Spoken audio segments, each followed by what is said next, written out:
Chennai Tamil official நேயர்களுக்கு வணக்கம். ஐஸ்வர்யம் பெருக, கண் திஷ்டி நீங்க லக்ஷ்மி நரசிம்மரை வழிபடும்போது இந்த மாதிரி வழிபடுங்க. அதற்கான பதிவு தாங்க இது. தாங்க முடியாத துயரத்தை கூட தீர்ப்பவர், பக்தர்களின் வேண்டுதலை உடனே நிறைவேற்றுவார் என்ற நம்பிக்கை இன்று வரை வணங்குபவர்களுக்கு அதிகம் உண்டு. பிரகலாதனின் பக்தியை கண்டு மனமகிழ்ந்து தூணிலிருந்து வெளிப்பட்டவர் நரசிம்மர். அப்படிப்பட்ட நரசிம்மரை வழிபடுபவர்கள் ஏராளம். திருமாலின் அவதாரங்களில் மிகவும் கோபமான ஆக்ரோஷமான அவதாரம் நரசிம்மர் அவதாரம். ஆனாலும் தன்னை நம்பி வரும் பக்தர்களுக்கு அவர்களின் பிரார்த்தனைகளை நிறைவேற்றுபவர். நரசிம்மர் என்பதன் அர்த்தம் ஒளிப்பிழம்பு. நரசிம்மர் ஜெயந்தி அன்று கலசம் வைத்து வழிபடலாம்.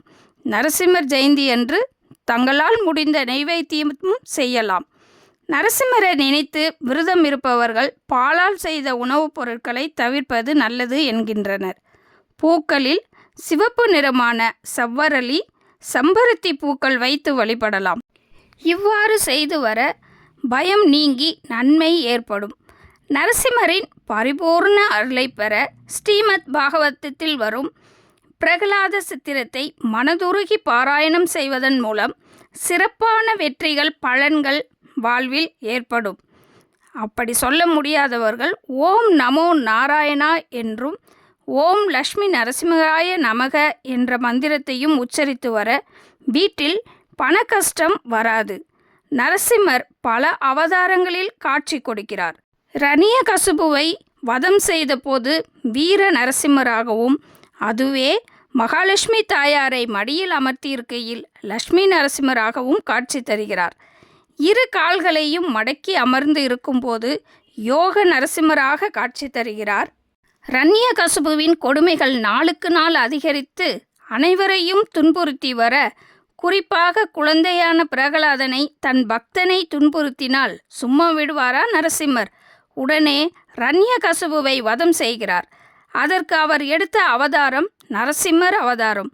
பக்தனோ பகைவனோ யார் அழைத்தாலும் தூணிலும் இருப்பேன் துரும்பிலும் இருப்பேன் என்று தூணிலிருந்து தோன்றியவர் நரசிம்மர். அதிகம் கும்பிடுபவர்கள் தமிழ்நாடு, ஆந்திரா, கர்நாடகாவில் அதிக அளவில் மக்கள் நரசிம்மரை வழிபடுகின்றனர். நரசிம்மரின் வலது கண்ணில் சூரியனும் இடது கண்ணில் சந்திரனும் புருவ மத்தியில் அக்னியும் இருப்பதாக கூறுகின்றனர். மகாலட்சுமிக்கு பத்ரா என்ற பெயரும் உண்டு. இதனால்தான் நரசிம்மரையும் பத்ரன் என்று அழைக்கின்றனர். பத்ரன் என்பதன் அர்த்தம் மங்களகரமானவர் என்று பெயர். நரசிம்மரின் அவதாரத்தை அளக்க முடியாது. சகஸ்கரநாமத்தில் முதலில் நரசிம்மரின் அவதாரம் கூறப்பட்டுள்ளது. ஒவ்வொரு சனி வியாழக்கிழமைகளிலும் நரசிம்மர் வழிபாடு செய்து வர எத்தகைய பகைவர் எதிரிகள் தொல்லை வாழ்க்கையில் ஏற்படாமல் இருக்கும். லக்ஷ்மி நரசிம்மர் வழிபாடு கை கொடுக்கும். தனித்து உள்ள நரசிம்மர் உக்கிரமானவர் என்பதால் வீட்டில் வழிபாடு செய்யக்கூடாது. லக்ஷ்மி நரசிம்மராக வீட்டில் வைத்து வழிபடலாம். வளர்பிறையில் வரும் சதுர்த்தி திதி ஏகாதசி மிகவும் விசேஷமானது. நம்மை எதிர்ப்பவர்களை தவிடு பொடியாக்கி விடுவார் நரசிம்மர். வாழ்க்கையில் பிரச்சனைகள் சரியாக லக்ஷ்மி நரசிம்மர் வழிபாடு சிறப்பை தரும். கடன் பிரச்சனைகளில் இருந்தும் விடுவிப்பார். குறிப்பாக சோமாவர பிரதோஷம், சனி பிரதோஷம் வழிபடுவதும் வற்றாத செல்வத்தையும் எதிரிகள் தொல்லை நீங்கவும் கடன் தொல்லை தீரவும் மிகவும் சக்தி வாய்ந்தது லக்ஷ்மி நரசிம்மர் வழிபாடு. தொடர்ந்து லக்ஷ்மி நரசிம்மரை வழிபாடு செய்து வர கண் திஷ்டிகள் துன்பங்கள் நீங்கி அந்த வீட்டில் செல்வ செழிப்பு உண்டாகும். நிம்மதி, மன அமைதி, சாந்தம் கிடைக்கும்.